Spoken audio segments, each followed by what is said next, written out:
Indigo फ्लाईटमध्ये प्रवाशानं पायलटला मारहाण केलेली आहे। दिल्लीहून गोव्याला जाणारं हे फ्लाईट होतं ज्याच्यामध्ये मारहाणीचा सगळा प्रकार घडलाय। फ्लाईट डिले झाल्याची घोषणा करताच प्रवासी संतप्त झाला आणि त्यांना पायलटला थेट मारहाण केली। हे दृश्य सध्या आपण बघतोय। मारहाण करणाऱ्या प्रवाशाला अटक करण्यात आली आहे।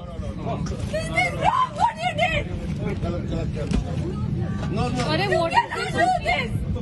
हम कितनी देर से बैठे हैं?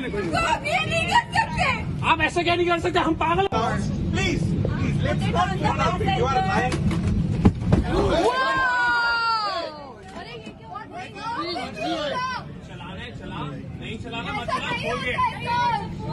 प्रतिनिधी निखिल चव्हाण यांच्याकडून या संदर्भातले अपडेट्स आपण घेऊया। तर निखिल, काय नेमकं झालं होतं ज्याच्यामुळे अशा पद्धतीने थेट पायलटच्या अंगावर धावून गेला हा प्रवासी? रिद्धी, पाहायचं झालं तर हे इंडिगो फ्लाइट्स मधील ही संपूर्णपणे घटना आहे।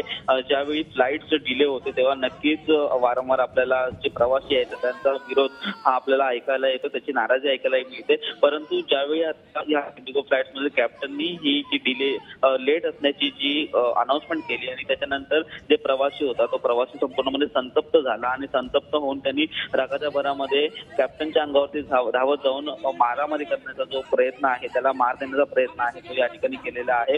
या संपूर्ण प्रकरणात पाहिलं तर 17 तासांची पूर्णपणे ही फ्लाईट होती आणि फ्लाईट नंतर ज्यावेळी अनाउन्समेंट कॅप्टन करायला आले तेव्हा संतप्त झालेल्या ह्या संपूर्ण प्रवाशांनी जो राग आहे तो या ठिकाणी त्या कॅप्टन वरती काढलेला आहे आणि त्यानंतर एकच वातावरण आहे या फ्लाईट मधलं आपल्याला गोंधळलेलं पाहायला मिळालं आणि त्यानंतर फ्लाईट मधल्या संपूर्ण क्रूनी आहे त्या माणसाला, त्या प्रवाशाला शांत बसवण्यात आलेलं आहे। परंतु या संपूर्ण प्रकरणानंतर त्या प्रवाशाबद्दल आम्ही कारवाई करण्याचं या ठिकाणी आहे ते इंडिगो फ्लाईटच्या माध्यमातून सांगण्यात आलेलं आहे।